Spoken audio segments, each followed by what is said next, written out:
Robert Kiyosaki की शहरा आफाक किताब रिच डैड पुअर डैड ने दुनिया भर में लाखों लोगों की पैसे के बारे में सोच को बदल के रख दिया है। इसमें बुनियादी तौर पर दो अलग अलग ज़हनियातों का जिक्र किया गया है। एक वो जो अमीरी की तरफ ले जाती है और दूसरी जो गुर्बत की जंजीरों में जकड़े रखती है। तो आइए देखते हैं कि ये दो रास्ते आखिर हैं क्या। तो सारी कहानी शुरू ही यहीं से होती है। पैसे के बारे में दो बिल्कुल मुख्तलिफ बल्कि एक दूसरे के उल्ट नजरियात। एक तरफ पुअर डैड का मानना था कि पैसे से मोहब्बत करना हर बुराई की जड़ है, जबकि दूसरी तरफ रिच डैड कहते थे कि नहीं, असल मसला पैसे की कमी है। यही वो बुनियादी फर्क है जिस पर यह पूरी फिलॉसफी खड़ी है। तो सवाल यह है कि ये दो वालिद हैं कौन? दरअसल ये दो अलग अलग उस्ताद हैं जिन्होंने मुसन्निफ को जिंदगी गुजारने के दो बिल्कुल मुख्तलिफ तरीके सिखाए। एक उनके अपने वालिद थे जिन्हें वो पुअर डैड कहते हैं, और दूसरे उनके सबसे अच्छे दोस्त के वालिद जो उनके रिच डैड बने। अब ये बात बड़ी दिलचस्प है। पुअर डैड बहुत पढ़े लिखे थे, पीएचडी थे, और उनका पुख्ता यकीन था कि अच्छी नौकरी और मुस्तकिम तनख्वाह ही कामयाबी है। जबकि रिच डैड ने रस्मी तालीम पर इतना जोर नहीं दिया, बल्कि उनकी सारी तवज्जो कारोबारी समझबूझ और मालियाती जहानत पर थी। इससे हमें यह सबक मिलता है कि रिवायती कामयाबी हमेशा माली आज़ादी की जमानत नहीं होती। तो इन दोनों की सोच में जो बुनियादी फर्क था वो कहाँ था? वो था पैसा कमाने के तरीके में।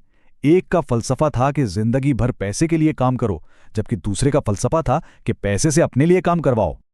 पुअर डैड वाला रास्ता वो है जिसे हम में से अक्सर लोग जानते हैं। किताब इसे चूहे की दौड़ यानी रैट रेस कहती है। मतलब एक नौकरी मिलती है, महीने के आखिर में तनख्वाह आती है और वो पैसा सीधा बिलों, कर्जों और दूसरे अखराजात में चला जाता है। ये एक ऐसा चक्कर है जिसमें इंसान फंस कर रह जाता है और दौलत बनाना तकरीबन नामुमकिन हो जाता है। लेकिन रिच डैड की सोच वो बिल्कुल इसके उलट थी। उनका बुनियादी मंत्र ही यही था कि पैसे के पीछे भागने के बजाय एक ऐसा निजाम बनाओ जहां पैसा आपके पीछे भागे और आपके लिए काम करे। ये है रिच डैड का मॉडल। यहां मकसद ऐसी चीजें या असासे बनाना है जो खुद ब खुद आमदनी पैदा करें। फिर इस आमदनी को मजीद असासे खरीदने में लगा दिया जाता है। इस तरह पैसा खुद ही मजीद पैसा बनाता है और वक्त के साथ साथ बढ़ता चला जाता है। तो इस पूरी सोच का सबसे अहम, सबसे बुनियादी हिस्सा क्या है? वो है इन दो अल्फाज को समझना, असासा यानी एसेट और जिम्मेदारी यानी लायबिलिटी। रिच डैड के मुताबिक अगर कोई सिर्फ इन दो चीज़ों का फ़र्क सही से समझ जाए तो वो माली तौर पर आज़ाद हो सकता है। असासे की तारीफ बिल्कुल सीधी सादी है।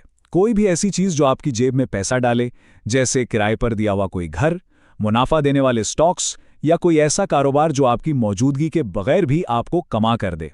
मकसद ज़्यादा से ज़्यादा असासे जमा करना है। और इसके बिल्कुल बरक्स जिम्मेदारी हर वो चीज़ है जो आपकी जेब से पैसा निकाले, जैसे कि ज़ाती इस्तेमाल की गाड़ी जिसकी किस्तें देनी है, पेट्रोल और मरम्मत का खर्च है, या वो घर जिसमें आप खुद रहते हैं और उसका कर्ज और टैक्स अदा करना पड़ता है। और देखें ये स्लाइड इस फर्क को कितने ज़बरदस्त तरीके से वाज़े करती है। एक ही चीज़ असासा भी हो सकती है और जिम्मेदारी भी। ये सब उसके इस्तेमाल पर मुनहसर है। जिस घर में आप खुद रहते हैं वो एक जिम्मेदारी है क्योंकि उस पर खर्च होता है, लेकिन अगर वही घर किराए पर दे दिया जाए तो वो एक असासा बन जाता है क्योंकि वो आमदनी दे रहा है। ठीक है, तो अब हमें असासे और जिम्मेदारी का फर्क तो समझ आ गया, मगर सवाल यह है कि असासे बनाए कैसे जाएं? इसके लिए जो चीज़ सबसे ज़रूरी है वो है मालियाती समझबूझ, जिसे किताब में फाइनेंशियल IQ कहा गया है। किताब का एक बहुत ही बुनियादी नुक्ता यह है कि हमारा रिवायती तालीमी निज़ाम हमें नौकरी करना तो सिखाता है, लेकिन पैसा बनाना, इसे संभालना और इसे बढ़ाना नहीं सिखाता। इसलिए माली कामयाबी के लिए खुद को तालीम देना यानी सेल्फ एजुकेशन लाजमी है। तो ये माली तालीम आखिर है क्या? रिच डैड के मुताबिक इसमें ये 4 चीज़ें आती हैं। पैसे के आने और जाने के निज़ाम यानी कैश फ्लो को समझना, सरमायाकारी के मौके पहचानना, टैक्स के कवानीन से फ़ायदा उठाना और हर मसले को एक कारोबारी की नज़र से देखना। लेकिन सिर्फ जानना ही काफ़ी नहीं होता है ना। इस इल्म पर अमल करने के लिए ज़हनी तौर पर भी तैयार होना पड़ता है, और इस रास्ते में कुछ बहुत बड़ी रुकावटें आती हैं जिन पर काबू पाना बेहद ज़रूरी है। और वो दो सबसे बड़ी रुकावटें हैं खौफ और आदत। नाकामी का डर, पैसा खोने का डर और लोग क्या कहेंगे उसका डर, और दूसरी तरफ एक महफूज तनख्वाह के आराम की आदत। यही दो चीज़ें हैं जो ज़्यादातर लोगों को उसी चूहे की दौड़ में कैद रखती हैं। तो फिर रिच डैड का प्लान क्या है? इसे हम इन 4 आसान कदमों में समझ सकते हैं। सबसे पहले पैसे को देखने का नज़रिया बदलें। फिर अपनी सारी तवज्जो तनख्वाह बढ़ाने से हटाकर असासे बनाने पर लगाएं। सोच समझकर, हिसाब लगाकर खतरात मोल लेना सीखें। और आखिर में आहिस्ता आहिस्ता, कदम ब कदम अपनी माली आज़ादी की इमारत खड़ी करें। चलें इस सारी गुफ्तगू के जो अहम नुकात हैं उनको एक बार जल्दी से देख लेते हैं। सबसे बड़ा सबक यह है कि माली कामयाबी का इन्हिसार आपकी सोच पर है।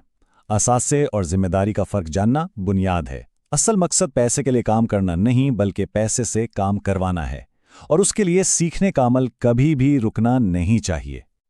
और आखिर में ये एक सवाल जो हम सबको अपने आप से ज़रूर पूछना चाहिए, अपनी माली ज़िंदगी का जायज़ा लें।